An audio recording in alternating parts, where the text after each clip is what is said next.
Hey guys, I'm Sundown Rider, and this is my review to Nanatsu no Taizai Chapter 188, The Sword and the Soul to Save One's Friends. Okay, so this chapter, personally, I thought was very good. There are a few things it raises up in terms of relationships and possibly even lineage, which I'll talk about later. But so it starts off with Monspiet narrating over the current situation with Fraudrin and Grey Road. They're going to kill off the rest of the people who are still alive. For instance, Ban, Jericho, and all these guys. And what I do like is that they acknowledge that Escanor is indeed a monster and that he's a beast. We all know that anyway, but they know that now too. So they're very careful about Escanor, and they're setting up a guard around where they are just in case Escanor pops back up. Okay, so we see that Monspiet is giving Derriere a haircut, and he starts to kind of hit on her, and he seems to like her, but deems his approach is inappropriate, and she kind of gives him a sympathetic look when he holds up like a maid outfit, and he says that she would look attractive in it. She hits him, and then he says, "No, but I was telling the truth. You would look attractive in it, but I'm sorry for my approaches." And she kind of just looks at him like, maybe I shouldn't have done that. So Monspiet and Derriere then see a lesser demon approach them, and he says something in demon, I think, and they then feel something approaching the capital, which is where they are. So we then switch. Well, actually, before we switch, I'd like to talk about Derriere's name. So we know that Derriere is always going on about. She always has ass in her sentences. Whether she's always saying something like, "I take it from the ass" or "pull out of the ass" or whatever, something to do with taking or pulling ass. And I found it funny because I'm pretty sure her name Derriere in French means posterior, rear, behind, something along those lines. So it could be interpreted as your rear end, your butt. So Derriere always saying something about Nas, it's kind of a little bit funny. Anyway, that was a little bit of digression.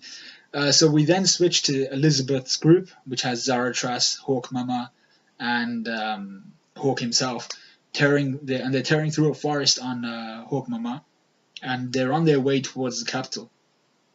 Now Elizabeth, because of I assume the wind just flowing through her hair, she has her druid goddess kind of eye showing, and we know she's apostle of the goddess clan.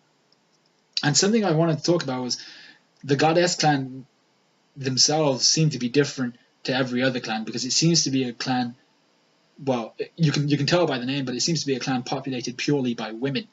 The goddess which was just destroyed, and the goddess that possessed Denzel's body.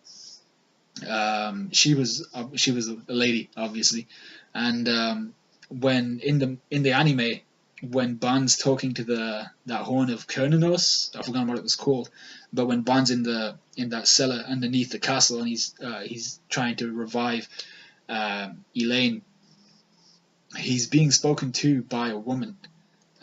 So you kind of infer that from the goddess clan. It's the feminine, but this raises my question of Escanor's lineage and his hereditary. Is like, I personally think maybe Escanor, because a goddess wouldn't be able to have a child unless they reproduce differently, unless there was a male from another clan who could have a child with one of the goddesses. So I think Escanor might be the product, because whenever they refer to him as the pinnacle of the human species, so I think he might have something to do with a goddess and a human man. And Meliodas might be slightly different in that he might be a goddess demon half-breed, but I don't think that's actually true. I think Meliodas is completely demon. So we switch to Elizabeth showing her druid goddess eye, and let me know what you think of that Escanor theory, because I might do a separate theory on it. I think he actually got his axe Rita from the goddess clan, but we'll see whether I make a theory on that or not. So Elizabeth states that she's making good on the promise that Meliodas and her had made earlier, It was early in the first season of the anime, so within the first 50 chapters maybe, where Meliodas tells her that he would carry on trying to protect the kingdom, even if um, Elizabeth herself wasn't there, or if she died. So she's making good on that promise, and Zaratras is worried about the Ten Commandments showing up, and he's saying we shouldn't be negligent and we shouldn't be overly confident that the commandments are indeed powerful, and we do know that anyway. So right on cue, a lesser demon suddenly appears and attacks, and it looks exactly like the red demon that Ban fought originally when he was at the Fountain of Youth alongside Elaine in the Fairy King's forest. So, so the lesser demon appears, it attacks Zaratras blocks it, and he then attacks it with his magic purge, which totally just destroys it straight away. The body falls away limp, and they carry on moving forward. So Hawk is the hype man. He's kind of like, yeah, we totally destroyed that demon. But then Zaratras sees ahead of him that there's going to be a whole load more lesser demons approaching, and they've all got these energy beams kind of focused in their mouths, and it's about to blow them away. Sarah from Bleach, they got these concentrated beams just about to blow out of their mouths, and while Zaratras looks totally confused, he looks scared more than anything, until Hawk Mama absolutely wrecks the demons that are flying around her. I'm not sure whether she just pummeled her snout through them, or whether she took a bite out of them, because it looked like they were eaten clean straight through the middle. But I don't think she actually bit through them, because if she has the same properties of taking on power forms, or taking on the appearance of magical creatures like Hawk does, then she would have transformed into like a giant Hawk Mama demon type thing. But yeah, so speaking of transforming into a demon, Hawk Mama wrecks him, and Hawk accidentally swallows some demon flesh and transforms into a demon pig. He's got horns, he's gone red, his eyes are white, and then he's got cracks along his skin, like Hendrix did. Hendrickson. And he also loses the ability to speak for some reason. Just like the demons themselves, the lesser demons. So then Montpiet and Derriere, they manage to arrive at the scene where Hawkman wrecked the demons, and they confront the Elizabeth group. And Derriere instantly recognizes Elizabeth, and she confronts her. She goes all the way down to Hawkman, stands with her, looks her straight in the eye, and says, "Why the hell are you here?" So Elizabeth's totally confused, and rightly so. I mean, like, Elizabeth hasn't ever really met Derriere before, and Derriere is already kind of pissed off at her for some strange reason. So, and I'm not sure why. I think Derriere might know of this kind of reincarnation cycle that Elizabeth goes through, and she knows that Meliodas probably betrayed the demon clan for her, I assume, and I think that might be a theory to actually go into. Let me know what you think. But I think Meliodas betrayed the demon clan for Elizabeth. That's been hinted at beforehand, and Derriere knows about Elizabeth's appearance. She's seen her before, and she's aware of her abilities, and she's aware of who she is. So, but Elizabeth obviously doesn't. Elizabeth's still confused. So Zaratras attacks Derriere in order to protect Elizabeth, and he gets his shield broken by a simple swipe of the hand from Derriere. Derriere then moves in on her second attack to just get rid of Zaratras, and just before she makes contact with him, her hands pull back by an arc form of magic, which we saw the goddess use last chapter, and this time Elizabeth's using it. So her hand's trapped in this arc magic, and Elizabeth comments on something along the lines of, "Why is it that you guys find it so easy to take lives?" So yeah, then Elizabeth actually, I didn't think she had the stomach for it, because Elizabeth's always shown as like a kind, caring girl, but she blows off the hand and most of the forearm, actually, about half of the forearm of Derriere's hand, and it's just the bone. Even the muscle's gone. It's just the bone that's left behind. And even Montpiet, he's just looking at it like, oh damn. So yeah, so Derriere's hand gets blown off. Hawk starts to laugh because Hawk's in like this little demon piglet mode. And what I didn't notice first time reading it through, but second time, is when Hawk's laughing in that little demon piglet form, the top window of the boar's hat opens up, and it just creaks open.